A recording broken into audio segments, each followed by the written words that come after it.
Biz nima uchun Yevropadan, dunyoning turli olimlaridan to'xtovsiz biz iqtibos olamiz-u, ular qachon bizdan iqtibos oladi? Bizdan nega ular iqtibos olmaydi, ko'chirma olmaydi? O'zbekning olimi ergashtiruvchi bo'lishi kerak.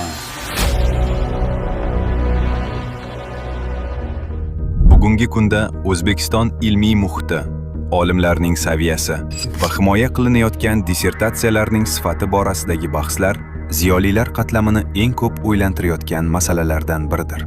Adabiyotshunos va filologiya fanlari doktori Bahodir Karimning O'zbekiston olimlari ilmida mustaqil tafakkur va global ta'sir yetishmaydi degan kuyunchaklik bilan aytgan fikrlari tizimdagi chuqur inqirozni yuzaga chiqardi.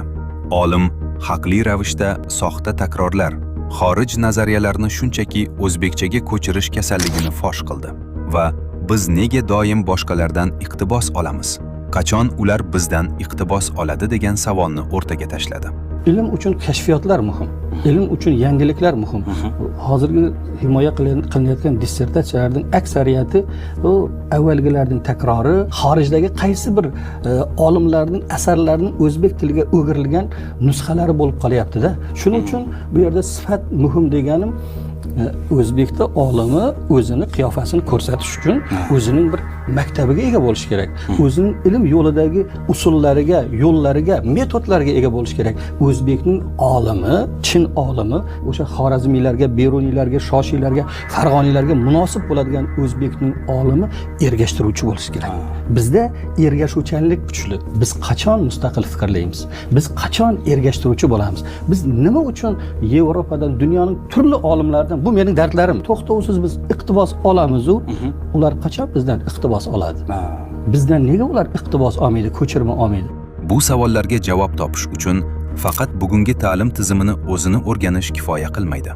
Balki biz bugun islom yurtlarining barchasida mana shunday holat hukmronligini ko'ramiz. Shuning uchun bu masala haqida fikrlaganda musulmonlarning avvalgi va bugungi holati o'rtasidagi farqqa nazar tashlashimiz shart. Tarixni xolislik bilan o'rgansak, Xorazmiyni matematika olamida inqilob qilishga, Beruniyni yerning radiusini va harakatini aniqlashga, Farg'oniyni astronomiya va nilometr kashfiyotiga undagan kuch shunchaki shaxsiy qiziqish, ilmiy unvon olishga intilish emasdi. Bu olimlarni dunyo ilmi peshvosiga aylantirgan, ularda yuksak tafakkur va mustaqil qarashni shakllantirgan omil ular yashagan va nafas olgan islom mabdasi edi. Islom aqidasi inson aqlini dunyoni anglashga, borliq qonuniyatlarni o'rganishga va Allohning yaratgan mo'jizalari ustida tafakkur qilishga chaqiradi. Qur'oni Karimning yuzlab oyatlari insonni fikr yuritmaysizlarmi, tafakkur qilmaysizlarmi deya izlanishga undaydi. Islom hazorati dunyoga yoyilgan oltin asrda ilm diniy va dunyoviyga ajratilmagan edi. Buyuk olimlarning barchasi eng avvalo islom aqidasini, fiqhni va Qur'on ilmlarini mukammal egallagan, so'ngra mana shu mustahkam poydevor ustiga astronomiya, matematika, tibbiyot va geografiya binolarini qurgan edilar. Islom ularga koinot, inson va hayotga chuqur va yorqin qarashni o'rgatdi. Ular o'zlarini dunyodan ajralgan mahalliy olim emas, balki butun insoniyatga foyda keltiruvchi islom olimlari sifatida namoyon qilishgan. Shu sababli ularning ilmi global ta'sirga ega bo'ldi. Ular yaratgan ilmiy maktablar asrlar davomida g'arb va sharq uchun asosiy manba, iqtibos markazi bo'lib xizmat qildi. Unda nima uchun bugungi kunda bunday olimlar yetishib chiqmayapti? Buning birinchi va eng bosh sababi bugungi ta'lim va ilmiy muhitning o'zligimizdan, ya'ni islom mabdasidan uzib tashlanganidir. Bugungi kunda sobiq sovet tizimidan qolgan va g'arb liberalizmi bilan qorishib ketgan dunyoqarash ilm fanga singdirilgan. Ilm hayotdan, jamiyatdan ajratilgan va sof texnik, ma'muriy jarayonga aylantirilgan. Olimlar ulug' maqsadlar, insoniyatni zalolatdan qutqarish yoki yangi ufqlarni ochish uchun emas, balki shunchaki ilmiy unvon olish, maoshni oshirish yoki oliy attestatsiya komissiyasi talablarini bajarish uchun dissertatsiya yozishmoqda. Maqsad kichik bo'lgandan keyin natija ham kichik va mahalliy darajada qolib ketmoqda. Ikkinchi muammo mustaqil tafakkurning yo'qligi va ko'r-ko'rona ergashish, taqlid kasalligidir.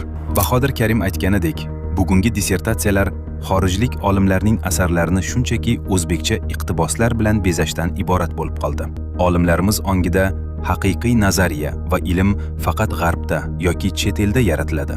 Biz esa ularni faqat o'rganib tatbiq qilishimiz kerak degan mag'lublik psixologiyasi o'tirib qolgan. Islom olimlari esa Yunon yoki Hind ilmini o'rganganda unga ko'r-ko'rona ergashishmagan, balki ularni islomiy mezonlar bilan saralab, xatolarni tuzatib, ustiga mutlaqo yangi va mustaqil kashfiyotli maktablarni qurishgan. Ular ergashuvchi emas, ergashtiruvchi edilar. Bugungi olimlarning global ta'sirga ega bo'la olmayotganining yana bir sababi ilmiy ishlarning jamiyatdagi tirik voqelikdan va insoniyatning real muammolaridan uzilib qolganidir. Masalan, islom jamiyati Xorazmiyga meros hukmlari bo'yicha merosni to'g'ri taqsimlash, shaharlar o'rtasidagi masofa va qibla yo'nalishini topish kabi hayotiy va davlat miqyosidagi ehtiyojlarni vazifa qilib qo'ygan edi. Bugungi kunda esa hech kimga foydasi tegmaydigan, chang bosib yotadigan soxta mavzular ustida yillab bosh qotiriladi. Ilmda mafkuraviy ruh, iymoniy majburiyat va jamiyatni yuksaltirishga bo'lgan chanqoqlik yo'qolgan.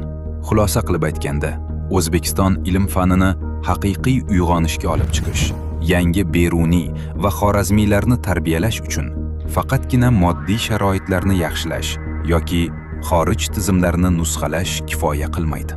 Eng avvalo, olimlarning dunyoqarashi, ta'lim tizimi va tafakkur tarzi o'zgarishi shart. Bizni dunyoga tanitgan ulug' ajdodlarimizning ildizi qayerda ekanini tan olishimiz va ilm-fanni o'zligimizni shakllantirgan islom mabdasi poydevori bilan qayta bog'lashimiz zarur. Bu o'rinda maktab usuli fiqh, til va tafsir fanlari bo'yicha mumtoz musulmon shaxslarning tarbiyalanib voyaga yetishida ilk maskani bo'lganidek, bugungi zamon talabi o'laroq yadro fizikasi, kosmonavtika va informatsion texnologiya fanlari bo'yicha ham mumtoz musulmon allomalarning yetishib chiqishida bosh poydevor bo'lmog'i lozim. Zero, siyosat, hokimiyat va jihod bobida Abu Bakr, Xolid, Salohiddin kabi mohir qo'mondonlarni yetishtirib bergan islom ummati, fiqh va ilm bobida Buxoriy, Xorazmiy va Ibn Haysam kabi yetuk daholarni ham aynan mana shunday yaxlit dunyoqarash asosida tarbiyalab voyaga yetkazgan edi. Shu sababli ta'lim maskanlaridagi qaysi fan bo'lmasin, undan ko'zlangan bosh maqsad o'quvchini mukammal musulmon shaxs qilib yetishtirish hamda uni amaliy hayotga va oliy ta'limga tayyorlashdir.